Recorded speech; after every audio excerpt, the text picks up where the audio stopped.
Bien. Como veis, motivando a los chicos en la clase de tecnología para que hagan pequeños spots publicitarios sobre la donación, se implican y trabajan también todos esos contenidos que en esa clase tenían sí o sí que trabajar. Mira, esta es otra de las experiencias más extendidas. Kilómetros de solidaridad, de la ONG Save the Children. ¿Quién conoce esta campaña? Levantar la mano. Sí, ¿no? Es muy conocida. Es un proyecto de cooperación al desarrollo muy interesante, en el cual los chicos y chicas, tanto de primaria como secundaria, con la intención de apoyar los derechos de los niños y niñas de otros países en situación de vulnerabilidad, lo que hacen es que organizan una carrera solidaria, el objetivo de la cual es conseguir fondos. Es una campaña de captación de fondos, con lo cual los aprendizajes, además de conocer el país al que ese año Save the Children destina los fondos para los niños y niñas, pueden implicar elementos de matemáticas, elementos de lengua, elementos, por supuesto, de organización, de trabajo en equipo, de habilidades sociales y comunicativas, etc. Para ello, Save the Children se articula con escuelas e institutos. Mirar el resultado del año, perdón, hay un error, 2011-2012, del curso pasado. Participaron en todo el Estado español más de 330.000 chicos y chicas. Muchos de aquí, ¿eh? Hay muchísimos colegios aquí que practican esta actividad.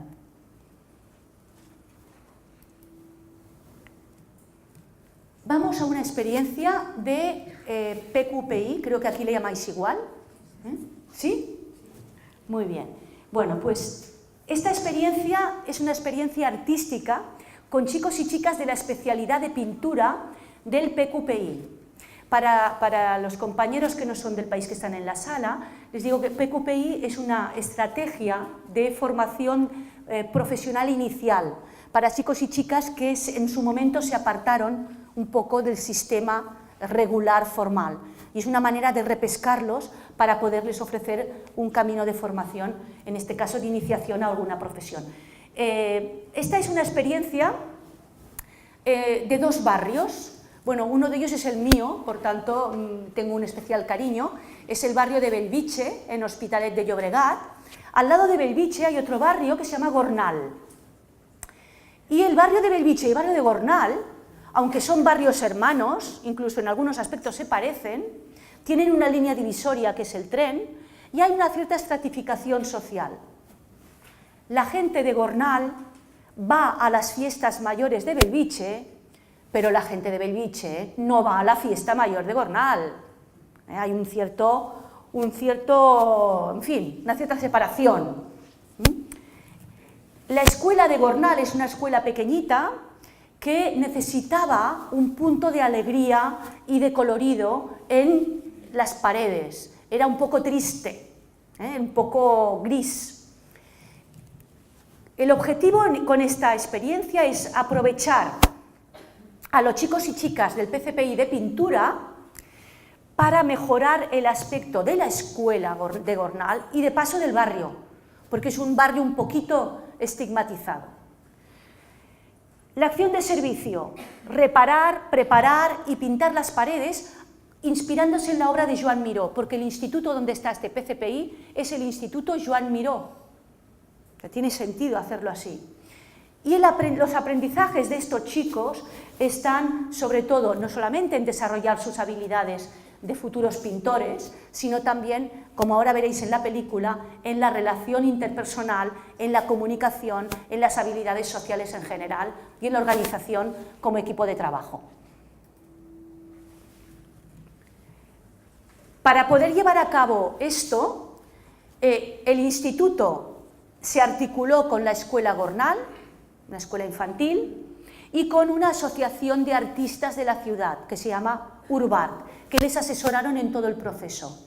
Pero además recibieron apoyo del Ayuntamiento de Hospitalet y del museo de la Fundación Joan Miró. El vídeo que voy a pasar es un vídeo que elaboraron los mismos chicos y chicas del PCPI.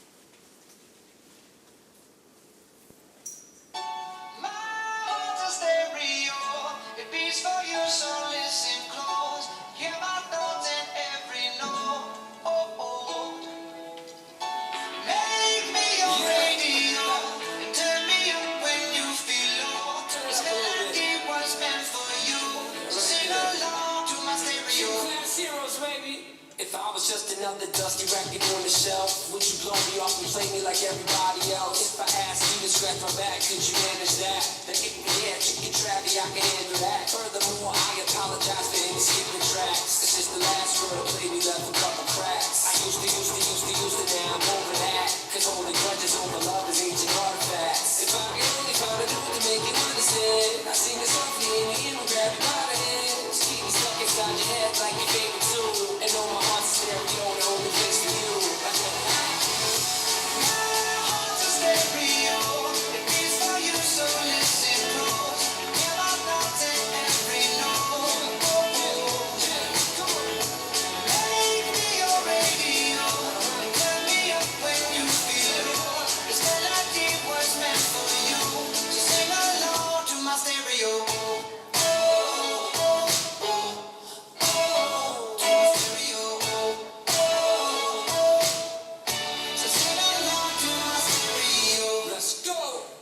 An old school 50-pound boombox. Would you hold me on your shoulder wherever you walk? Would you turn my volume up in front of the cops and crank it higher every time they told you to stop? And all I ask is that you don't get mad at me when you have to purchase mad D batteries. Appreciate every mixtape your friends make. You never know me come and go like on the interstate. I think I finally found a note to make you understand. If you can hear it, sing along and take me by the hands. Keep me stuck inside your head like your favorite tune. You know my heart's a stereo, the only place for you. My heart's a stereo, it beats for you, so listen close. Hear my thoughts in every note. Make me your radio, and turn me up when you feel low. This melody was meant for you, so sing along to my stereo.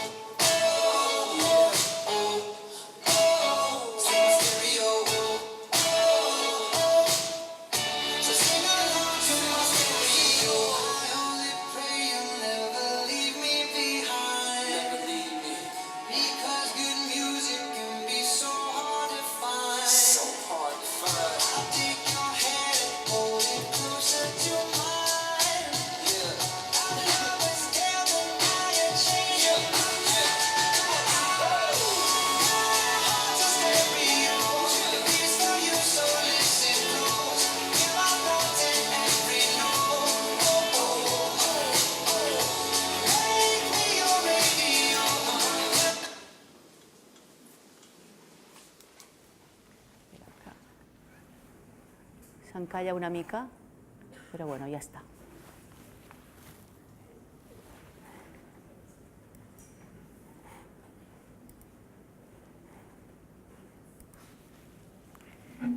Aquest vídeo s'encalla una mica al final, però ja era quasi gairebé l'última imatge.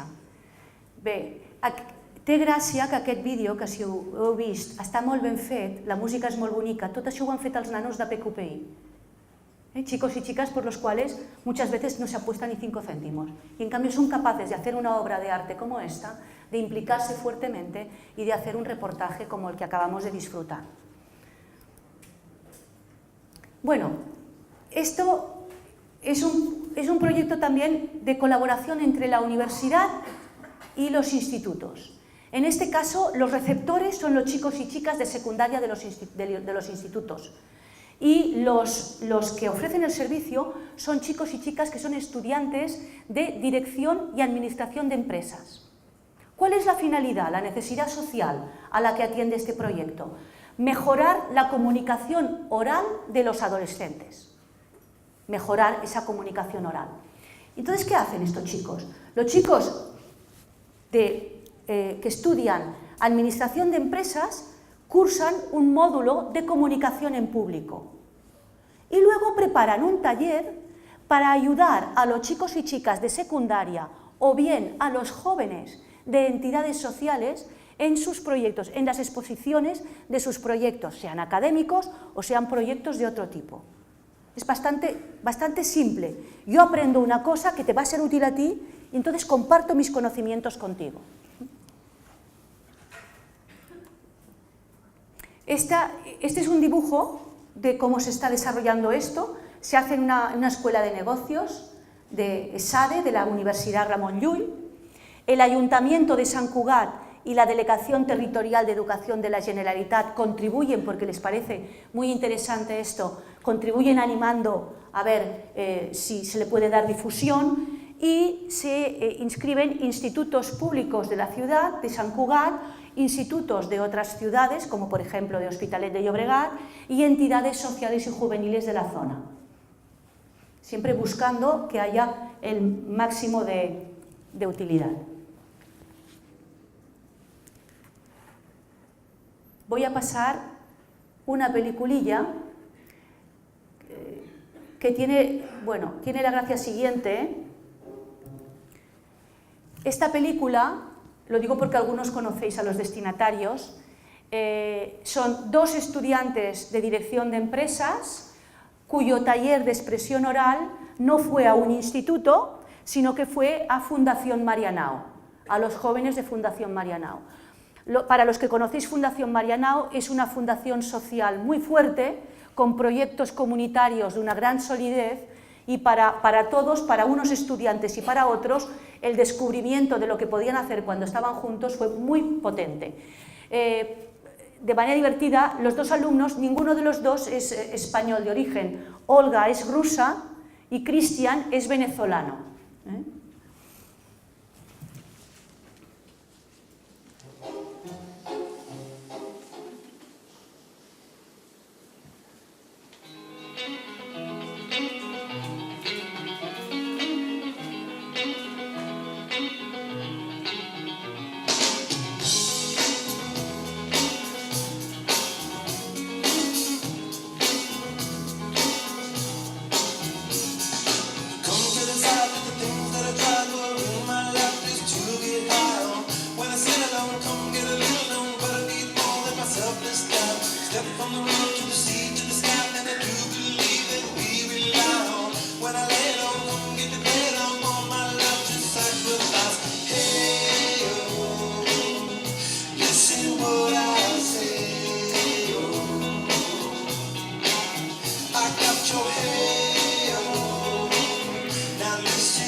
Mirad, una de las cosas que quizá, a pesar de que no se veía muy bien, habéis percibido es que estaban disfrutando.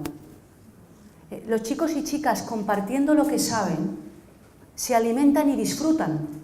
Y ese es uno de los logros añadidos, del valor añadido del aprendizaje-servicio, que muchos profesores revelan cuando explican qué es lo que les hace repetir año tras año este tipo de experiencias. Bien, después de ver un poquito algunas experiencias, vamos a ver en España cómo nos estamos organizando. En nuestro país se empezó a hablar de aprendizaje-servicio en el año 2003, más o menos. Pero, como podéis imaginaros, después de la charla de ayer con Chus y con las experiencias que hemos visto ahora, no es ningún invento, es un descubrimiento. Todos los buenos profesores, los buenos maestros, las buenas entidades sociales, alguna vez han practicado esto, bautizado o no como aprendizaje-servicio. No es ninguna cosa sofisticada, pero como que funciona, vamos a hacerlo emerger y a darle valor. Si tiene valor, hay que compartirlo y hay que multiplicarlo. Lo que hemos hecho en España es que hemos organizado una red en la cual cada uno de los grupos territoriales tiene como representación de profesorado, de organizaciones sociales, de universidades, también en algunos casos de administraciones públicas y de sector privado. En total somos 14 núcleos territoriales de aprendizaje-servicio y reunimos este colectivo en el cual, como podéis ver, una proporción muy importante es la del sector social, entidades sociales implicadas en esto, un 30% sector educativo, 18% universidad, perdón, 20% universidad y 7% el sector de la administración pública. Hay también una red de universidades, una red específica en la cual están representadas más de 40 universidades, entre ellas la Universidad de Valencia y creo que también la Universidad Jaume I, ¿no, Esther? Sí, ¿no? Sí. Hay alguna por aquí también. También tenemos una red de aprendizaje-servicio formada por 12 ayuntamientos que forman parte de la RECE, Red Estatal de Ciudades Educadoras. Creo que esto es importante porque esta red se encuentra cada 2 años. Este año toca Encuentro y toca aquí, toca en Gandía. Con lo cual, los ayuntamientos vinculados a esta red ya están preparando que pueden presentar de sus prácticas de política pública de promoción del aprendizaje-servicio. Como que mañana habrá una mesa sobre esto, en este tema del aprendizaje-servicio como política pública no me voy a extender.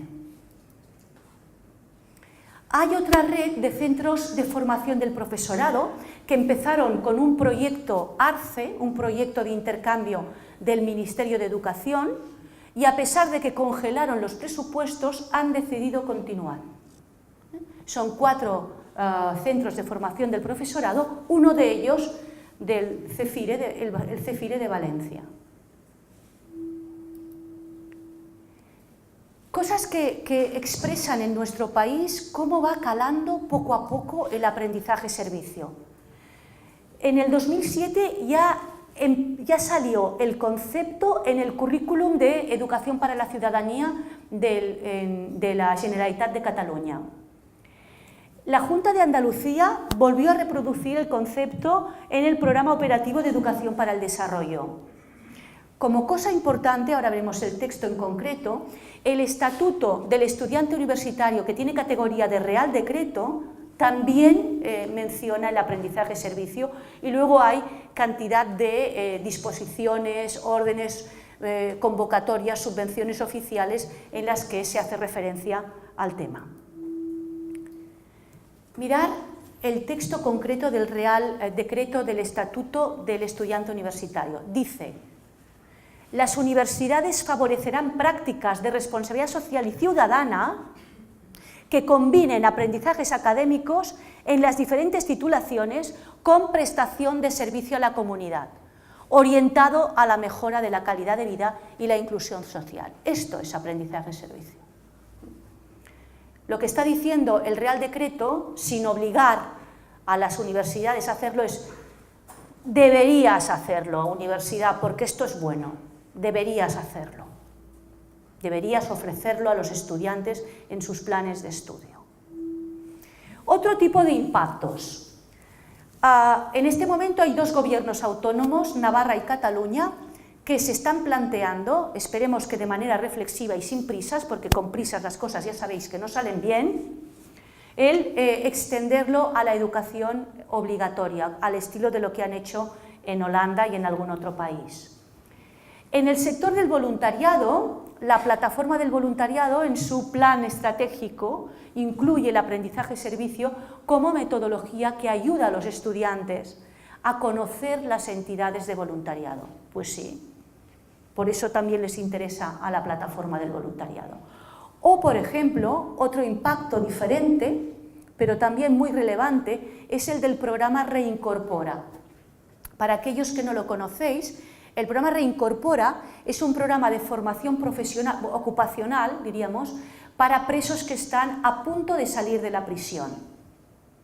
Entonces, en este programa, que lo promueve la Caixa junto con 60 y pico entidades sociales en el Estado, no me acuerdo el pico cuánto es, lo que hacen es que meten dentro de la formación ocupacional una práctica de aprendizaje-servicio.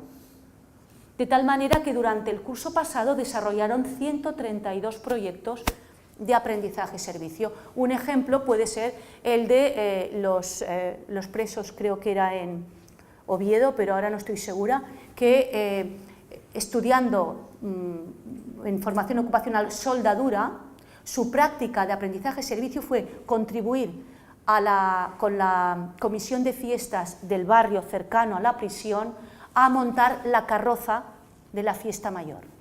Con lo cual los presos trabajaron tú a tú con los vecinos, diseñaron conjuntamente la carroza y se sintieron útiles y con la dignidad profesional de aportar una cosa realmente necesaria para la comisión de fiestas. En España estamos trabajando el aprendizaje-servicio, en los que estamos implicados en todas esas redes que os he dicho antes, estamos trabajando de abajo arriba, bottom up, no de arriba abajo.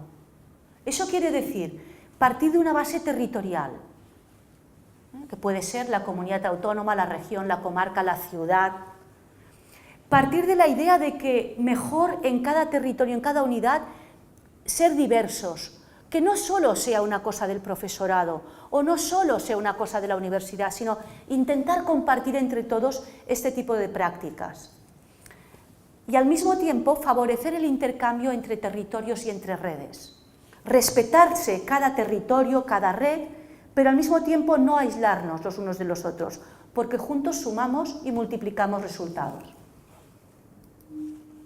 Eso tiene ventajas y también tiene inconvenientes. Trabajar de abajo arriba es más lento. Trabajar de abajo arriba quiere decir que no hay un único interlocutor y a veces no se sabe quién manda. Aquí no hay nadie que esté dando el sello de aprendizaje-servicio diciendo esto sí, esto no. No hay ninguna administración o entidad que tenga el copyright para impartir el sello de propiedad de los productos. No, estamos trabajando de abajo arriba horizontalmente. Tal vez eso también tiene como limitación el riesgo de una excesiva heterogeneidad, pero las ventajas son notables, porque el crecimiento, siendo lento, es sólido, porque eso nos implica mucho a todos, no hay nadie que nos solucione la papeleta desde arriba, y también porque nos hace ser muy versátiles y flexibles. Hay que ver de qué manera diferente, apreciar la diferencia, cómo lo aplican en la universidad, no es lo mismo de cómo lo aplican en el PCPI. Cómo lo están aplicando en Galicia quizá no es lo mismo de cómo lo están haciendo en Extremadura. Y eso es bueno, es rico y sacamos mucho jugo si lo intercambiamos.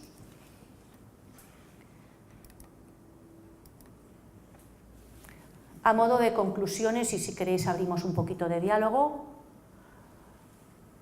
es un proyecto educativo con finalidad social. Es bastante simple la idea. Es un descubrimiento, no es un invento. La mayoría del profesorado o de educadores de entidades sociales dicen, si esto yo lo he hecho toda la vida, estupendo, pues dilo, sácale brillo, sistematízalo, compártelo, dale categoría. Si es bueno y lo has hecho toda la vida y funciona, vamos a hacer que crezca. Necesitamos muchas cosas que crezcan en este momento. Ya se nos caen bastantes otras. Es fácil, no es difícil, porque hay proyectos de aprendizaje-servicio pequeñitos como un tomate cherry. Y eso no quiere decir que sea malo, es sabrosote el tomate cherry, no es malo. Y hay proyectos de aprendizaje-servicio grandes, largos, complejos, muchas horas, mucha red social para llevarlo a cabo, hay de todo. Es fácil empezar y encontrar una cosa a la medida. Es eficaz, porque los alumnos encuentran sentido a lo que estudian. Es una estrategia también de desarrollo comunitario porque fomenta el capital social. Es decir, fomenta que las comunidades compartan valores y normas, establezcan redes y generen confianza en que juntos podemos afrontar los problemas. Es un entrenamiento al emprendimiento social. Para correr una maratón tienes que haber corrido antes una carrera de 5 o 6 kilómetros, y luego una de 10, y luego una media. Es un entrenamiento que poco a poco te va permitiendo provocar cambios más profundos. Y finalmente, no tiene copyright, es copyleft, es patrimonio de todos. Y lo bueno, lo positivo es que lo siga siendo. Supongo que Chus ya os habló de algunas de las publicaciones más relevantes. Aquí tenéis algunas portadas de libros. Ya comenzamos a tener literatura propia.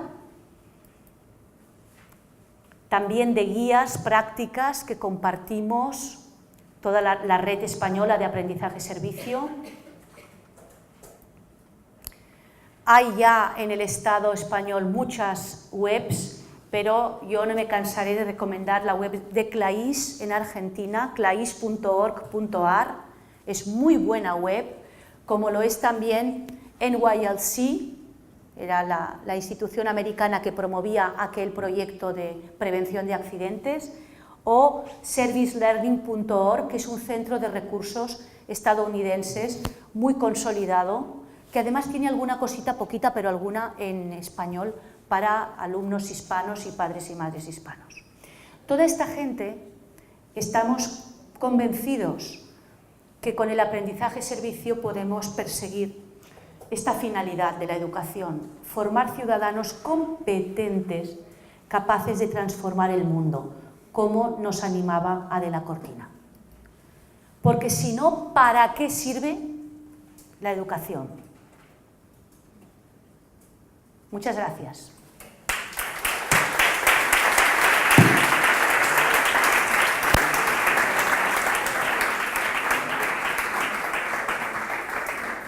Déjame cantar un poc.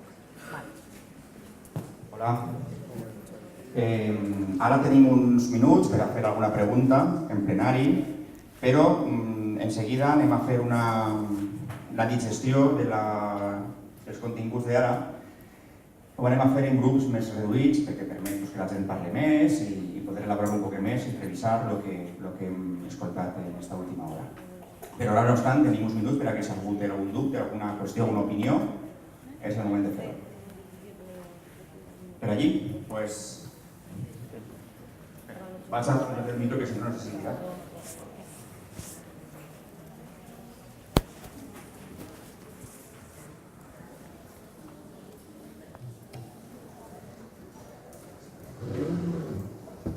Hola. Bueno, he visto que en cada país, por ejemplo, por ejemplo Colombia tiene la educación secundaria tiene, digamos, una pequeña obligación de estar haciendo el servicio de aprendizaje-servicio. Mientras que en España no hay digamos, ninguna imposición, es más bien estar animando a que se interesen por el tema.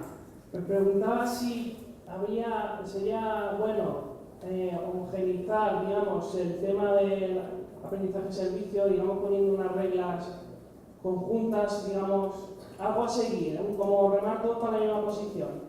O sería mejor, digamos, dejar que cada país lo interprete a su manera, poniendo unos pequeños objetivos comunes, pero, digamos, a lo mejor la diversidad de cada país de hacerlo a su manera, pues a lo mejor se puede aprender algunas cosas que en otros sitios no se ven y así, digamos, potenciarlo y maximizarlo mejor.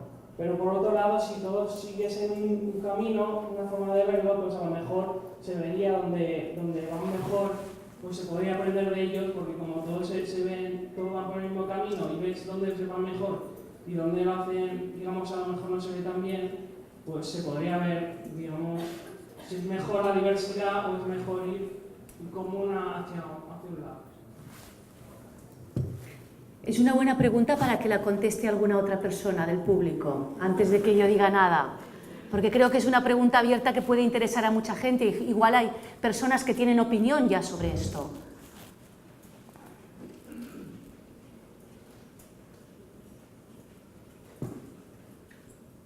¿Sí? ¿Algú per ahí? No? Jo volia fer una pregunta, que se n'ha com un eco. Sí. Bien. Venga, esta chica. Sí, porque se graba. Para grabarte.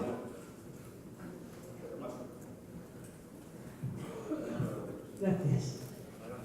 Pienso que obligar a algo también era parte de una pregunta. La obligatoriedad de algo quizá no sea conveniente, da la sensación de me obligan a hacer esto y quizá no sea tan bueno. Y como ha dicho ella, cada experiencia, lo plural es lo mejor. Si vamos todos hacia una misma línea, ya no hay pluralidad y no hay riqueza. Pienso así. Creo que en la pregunta del compañero había dos preguntas. Una es obligatoriedad sí o no, y la otra es homogeneizar o pluralidad, ¿no? La verdad es que en lo primero hay una diversidad enorme en el mundo mundial, pero lo más frecuente es que no sea obligatorio. Fíjate, de Estados Unidos solo el estado de Maryland lo tiene como obligatorio. En Europa solo Holanda lo tiene como obligatorio. O sea, lo más normal, lo más frecuente es eso. Lo segundo, lo de la diversidad versus homogeneidad, ni siquiera se ha planteado como dicotomía. Es decir, se parte de la base de que igual que los sistemas educativos, cualquier aspecto de un sistema educativo ya de por sí es diverso de un país a otro, esto también. ¿Sabes? ¿De qué manera aprenden a leer y escribir, por ejemplo, los chicos y chicas en Alemania? ¿Con el método global, el método Montessori, el método silábico, el método A, B, C? Pues ni idea, no me acuerdo. Pero seguramente que tampoco es el mismo en Berlín que en Frankfurt. O que en la escuela de aquí y la escuela de allá del mismo Frankfurt. O sea, en cuanto a estrategias educativas, la diversidad es enorme, pero no solo en aprendizaje-servicio, sino en muchas otras cosas. De momento, lo que sí hay una unanimidad absoluta es en pensar que es mejor que no haya una propiedad del invento, porque propiedad querría decir, yo soy quien tengo el derecho de decir, de poner el sello de autenticidad a esta experiencia, esta sí, esta no. Hay una cierta unanimidad en esto y también hay unanimidad en valorar lo que se gana cuando intercambiamos lo que cada uno hacemos, desde nuestra pluralidad. Jo volia fer una pregunta també, però jo volia fer una pregunta, i és molt senzilla. ¿Qué pinta la PS en la reforma educativa de Nacho Valls? Ya está.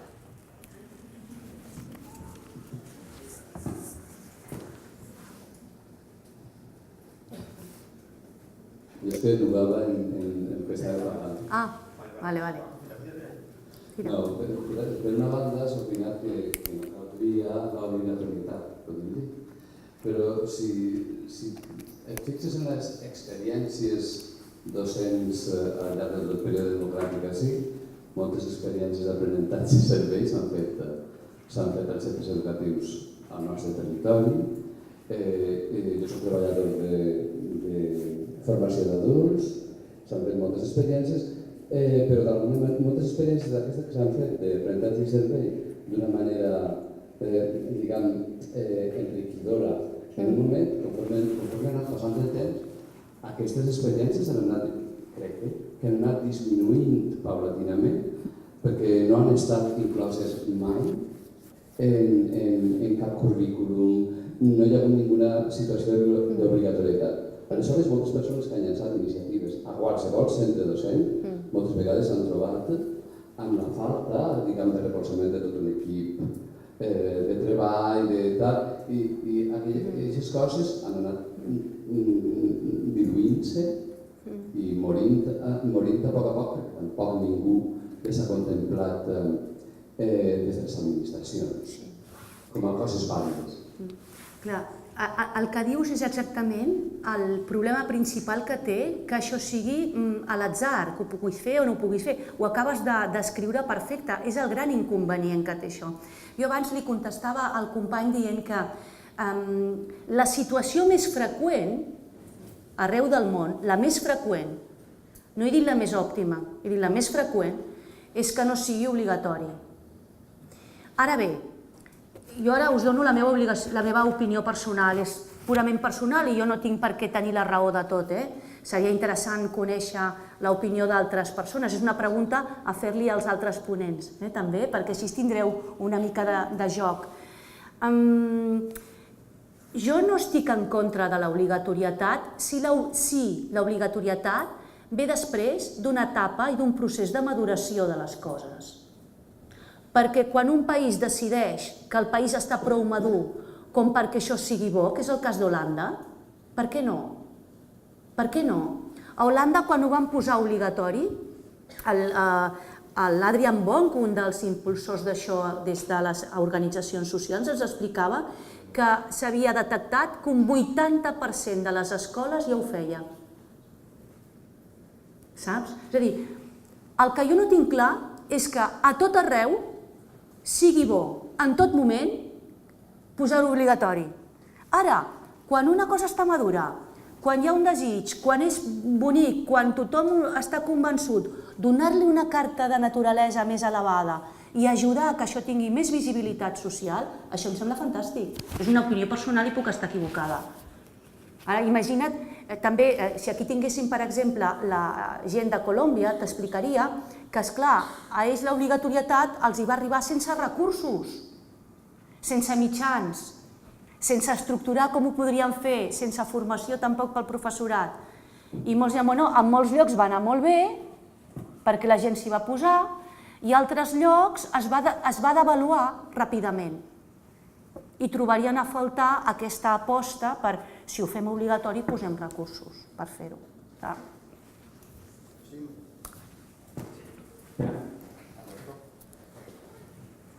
Bueno, no voy a poder hablar en catalán, pero me van a entender igual. No, quiero decir dos cosas, pero una con respecto a esta y otra que tiene que ver con un poco de sutileza aquí. Me van a permitir, porque me parece que como es un tema muy importante lo que está saliendo aquí, me parece que es importante una pequeña sutileza. Primero, yo creo personalmente, también como opinión, que puede ser obligatorio, pero hay que ver qué es lo obligatorio de esto. Entonces, lo primero me parece a mí que es, yo creo que debería ser obligatorio que en cualquier institución, cualquier docente que quiere enseñar con esta metodología tenga los recursos y la posibilidad de hacerlo. Eso creo que debería ser obligatorio. O sea, garantizar la posibilidad, por eso la obligatoriedad hay que ver si uno lo pone del lado de la oferta o de la demanda. Una cosa es obligarle a los chicos o a los jóvenes a hacer esto, otra cosa es que el Estado, porque hablamos de obligatoriedad y estamos hablando de esto, el Estado se obligue a esto, a que esto sea algo que pase. Y yo ahí sí creo definitivamente que sí debería ser. Pero ¿por qué la sutileza acá? Porque aquí viene otro tema. Como estamos hablando de servicio y se nos mezcla mucho con la solidaridad y entonces nos mezcla mucho con la emoción y con la generosidad, hay algunas de estas cosas que no pueden ser obligatorias, pero otras que sí. un servicio público es obligatorio y debe darse independientemente de si el servidor público tiene más o menos ganas ese día de hacer las cosas bien, tiene responsabilidad. Nosotros también tenemos que formar el servicio en la lógica de la responsabilidad, más allá del entusiasmo solidario, que eso no se puede obligar. Por eso digo, ¿me entienden que hay un poco como de sutileza? Si la sutileza esa no se capta, se mezcla todo. Entonces yo no puedo obligarle a alguien a ser generoso y ser... Eso no puedo, pero sí puedo obligarle a estos chicos que estudiaban veterinaria a aprender a trabajar con las sectores más pobres y no solamente a ser el veterinario de una mascota de un millonario, digamos. Eso ya es una decisión de una universidad pública o de un colegio, de otro caso.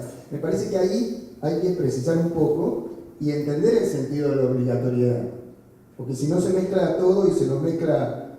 creo que me entienden por dónde voy, no me alargo. La segunda cosa que no tiene que ver con esto, pero que también quería decir, supongo que muchos de ustedes trabajan en escuelas o en profesorado, pero muchos otros no. Y entonces quería aportarle a esto que dijo Charo. Nosotros hemos tratado de poner la otra cara de esto, que es qué pasa en el asociacionismo que está fuera de la escuela con el aprendizaje de servicio. Porque es verdad que muchos docentes han hecho, sin saberlo, sabiéndolo, aprendizaje de servicio. Pero en las organizaciones sociales, que no es el sistema educativo formal, también. ¿Y qué tiene de común una cosa con la otra? Es la intencionalidad. Entonces, el que está con un grupo scout puede ir a hacer un trabajo cualquiera de servicio y no le pone la cuestión de aprendizaje. O sea, al revés de lo que pasa en la escuela, que uno hace un trabajo de aprendizaje y no le pone lo de servicio, por fuera pasa al revés. Y uno trabaja con jóvenes, hace un montón de trabajo de servicio y no le pone nada de aprendizaje. Entonces me parece que también esto es una cosa interesante para los que no trabajan dentro del sistema educativo, por ejemplo, los que trabajan en las áreas públicas de juventud de los municipios, de qué manera cuando se hace un trabajo de servicio con los jóvenes se le mete el tema de aprendizaje, porque el tema de aprendizaje no se da sobre la educación formal, también se da la educación formal que se da por los otros circuitos. Pero me parece interesante captar esto para ver de qué manera aquellas acciones que hacemos de servicio con los jóvenes, lo que no trabajamos a veces en la escuela, tiene un componente de aprendizaje intencional. Uno toda la vida aprende, ¿no? Aunque nadie se lo proponga. Lo que cambia acá es que hay una intencionalidad de aprender algo. Entonces, cuando un joven, un grupo de gente, por ejemplo, va a limpiar un territorio que está sucio por mal uso de... Uno puede hacerlo, limpiar y nos vamos todos contentos de que hemos hecho un buen trabajo, pero además podemos aprender. Y creo que ahí es el trabajo interesante de aprendizaje de servicio hecho de la educación no formal. Lo digo como para agregarle ese elemento que a lo mejor para muchos de ustedes también resulta interesante. Sobre esta cuestión, una pregunta más. Seguimos en el tema este. I si no, canvies de tema. Tu vulguis. Jo sols volia recalcar que el que abans parlàvem de la companya, que el que ens sembla més interessant no és que el tema de l'obligatorietat, el tema d'entrar en el debat, és, per exemple, el que parlàvem d'Argentina, no? Que no és una qüestió obligatòria, sinó és una qüestió de prestigi. És una qüestió que la societat entén que és un servei de qualitat, és un servei de formació, on t'aporta unes coses molt positives, no? I pense que just ahí està la clau. Una cosa, l'obligatorietat imposada, ja estem veient que du molts problemes, que també té la seva part positiva. Potser a nivell de recursos ens ajuda, però jo penso que el més important és donar-li aquesta sensació de prestigi. Jo estava pensant ara i em recordava un poc el que passa en el tema de l'escolarització, que no és obligatori escolaritzar els xiquets o les xiquetes menys de, crec que són 6 anys. 6 anys. En canvi, avui en dia s'entén que la gent vol escolaritzar els nanos. Per què? Perquè té prestigi, perquè tot el món sap que és positiu per a la formació de l'individu. Llavors penso que és més important recalcar per ahí. Inclús el que és la funció de la política, que té que anar també per aquesta línia. Vull dir, antes que imposar alguna cosa, els polítics sabran molt sobre moltes coses, però a nivell de pràctica educativa en si, tots no en saben. Aleshores, jo penso que potser el treball està en fomentar aquesta difusió i donar aquest prestigi a les pràctiques educatives que van per aquesta línia, no? I era simplement això.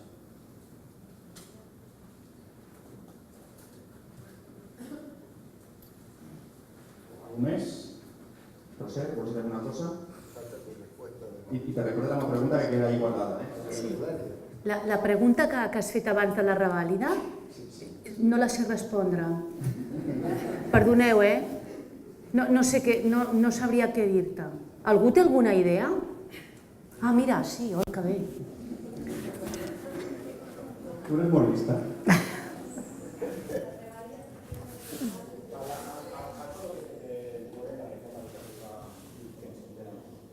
A ver, si tú estás viendo un taller... S'acopla perfectament, si estàs fent un taller de novel·la, per exemple, i puedes ensenyar als xiques a escriure i després col·laboren en un periòdic, ja podran fer un examen amb una nota altíssima perquè hauran après l'ortografia, la sintaxis, saps? I l'hauran après de forma natural.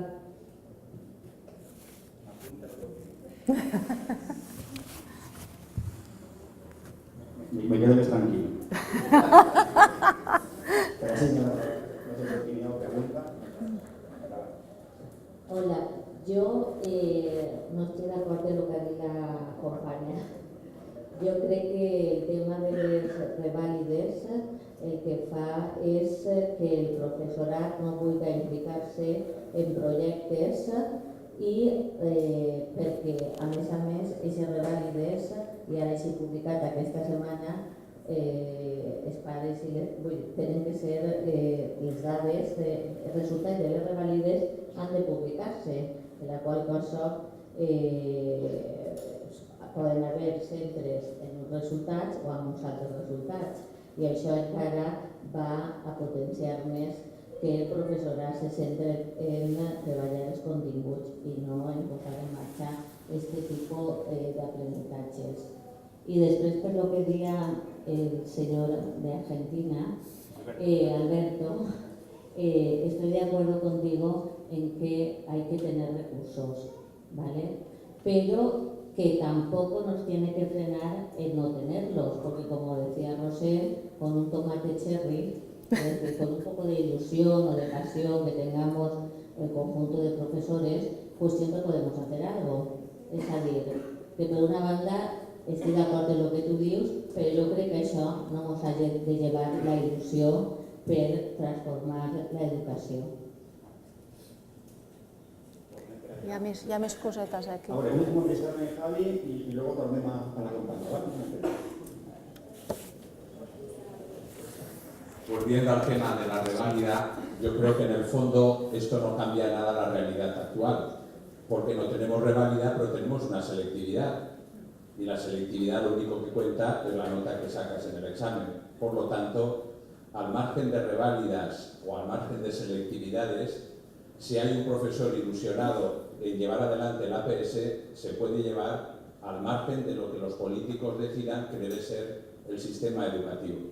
Por lo tanto, yo creo que la raíz está en los que estamos aquí. Siempre habrá inconvenientes para el que no quiera hacerlo. La reválida me impide, porque como hay que tener la nota, la selectividad, porque a los chavales de bachillerato la selectividad es algo sagrado, la nota, una décima, se juega en el futuro de su vida profesional. Por lo tanto, yo creo que al margen de todo eso va a depender de los que estamos. Y si los que estamos decimos, creo que vale la pena y voy a hacerlo, se puede hacer, y de hecho se hace, haya reválida, haya selectividad o no haya nada. Té la paraula ja ara i algú més que ho diga ja i si no passarem a curs de treball per a no llevar temps a la dinàmica. Dos exemples de que és compatible i que funciona l'avaluació de Catalunya en comunitats d'aprenentatge era fantàstica perquè havien après a llegir en tallers de lectura com aquest i havien millorat els resultats. Per a banda, jo tinc l'experiència d'estar 6 mesos llegint a classe, només llegint sense exàmens, i en el moment que tu els parles de marcadors textuals i ja te coneixen, confien en tu, ells entren i disfruten i comencem d'una altra forma a donar els continguts i se donen en un mes i ja estan preparats, però s'han d'atrevir, no hem de tenir por, hem de creure en els alumnes i en nosaltres, saps?